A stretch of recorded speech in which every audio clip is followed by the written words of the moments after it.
Thank you, Mr. President. First of all, I'd like to congratulate you and thank you for your wonderful hospitality to all of us, my delegation. And I must say, Mr. President Shafkat, under your leadership, SU has gained a lot of importance, and you have done a remarkable job to promote the cause of SEO, which is like a family. And I would like to congratulate my brother, President Ibrahim Raisi, because Iran is about to attain full membership of SEO. Excellencies, I would develop upon a very important point before I really go on to the text of my speech. As you all know, Pakistan is a neighborly country of Afghanistan, and peace in Afghanistan would ensure peace in Pakistan. In other words, what is good for Afghanistan is good for Pakistan, and vice versa. And other countries in the region will live in peace and progress and share development if we collectively decide to have real and long-term peace in the region. For that, we will have to work together to support all good initiatives in Afghanistan for the good of people of Afghanistan in terms of education, health, jobs, opportunities, industry, agriculture, and all other related works for mankind. Therefore, it will be a big mistake if we ignore Afghanistan this time around. We hear all types of observations, opinions, but it is my considered opinion, my country's considered opinion, that strengthening Afghanistan in the security and counter-terrorism domain should run parallel to SEO's support to the Afghan people in the socio-economic arenas. Apart from enhanced humanitarian assistance, the international community must support efforts to build a sustainable Afghan economy. Unfreezing of Afghanistan's financial assets remains a crucial need in this regard.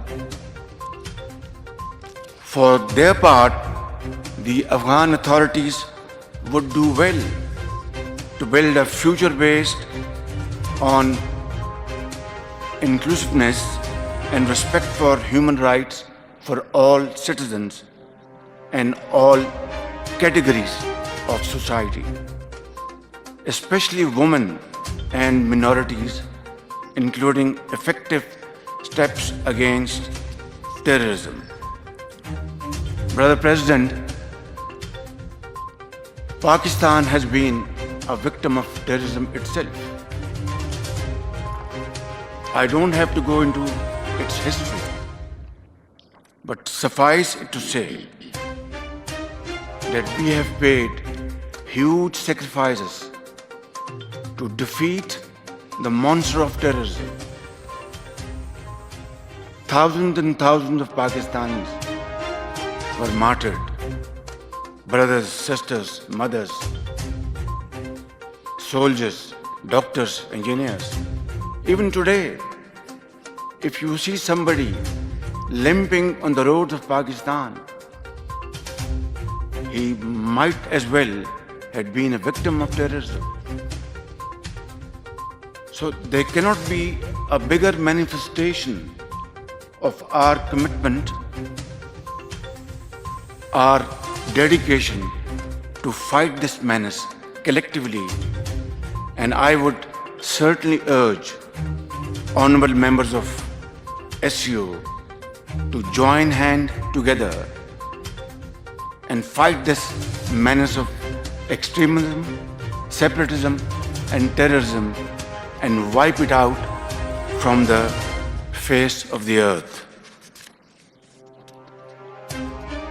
Excellencies, I am coming from Pakistan, where floods have devastated ordinary life over there. Millions of people have been displaced. 1,400 people have been killed, including 400 children.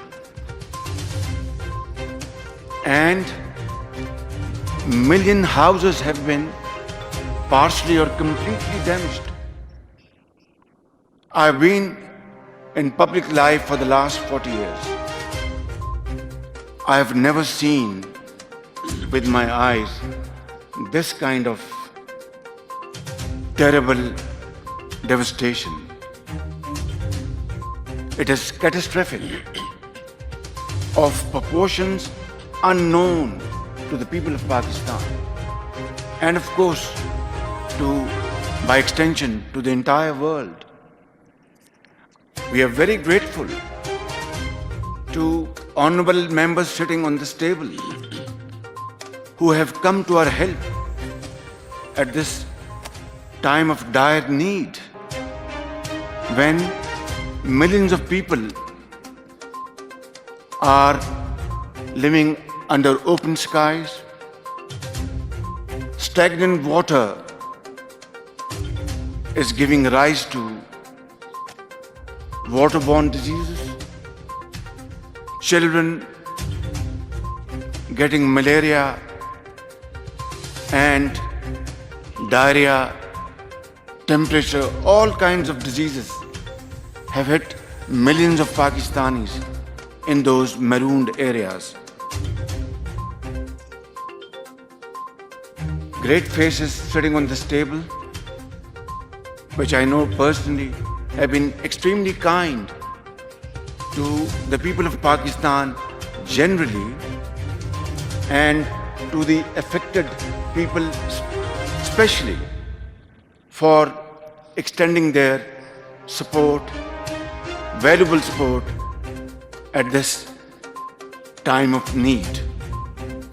But the question at issue is that while I count the damages inflicted upon us, like standing crops over hundreds and thousands of acres, all washed away. Livestock, 1 million livestock, all gone. And I'm not going to pitch any figure for the purpose of letting you know what is the quantum of economic loss, but it definitely runs into billions of dollars as I speak. By the grace of God and with Allah's help and your support, we will fight it out, inshallah, and we will be over the hump soon, one day soon. But the question at issue is that while the President, my brother Shafqat, has spoken about climate change, these devastating floods in Pakistan are most definitely climate change induced. It is a result of climate change.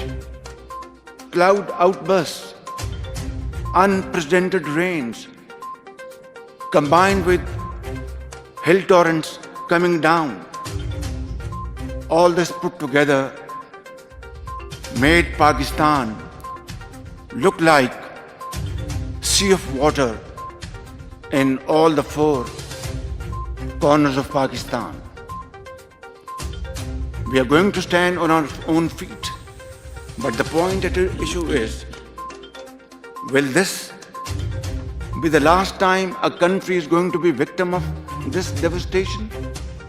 Or God forbid, others will also become victim of this tragedy. That is the point at issue. And this is where I would appeal to all of you and request to all of you earnestly that let SCO stand up and build a wall against this menace. But that can be done only through a well thought out plan, a plan which is sustainable through structures and through programs over a span of time. Because today, this injustice has befallen upon us. Our carbon emission is less than 1%. Yet, nature, destiny had this in store for us. But I think I want to be very honest and straight and very humbly request that let's at this forum make a plan to save our future generations. Excellencies,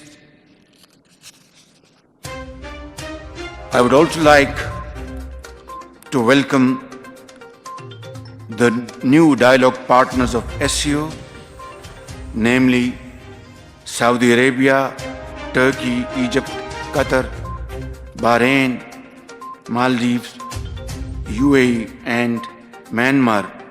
We also support the request by Belarus for full membership of SCO. Inclusion of these friendly countries into the SCO family would further strengthen the organization.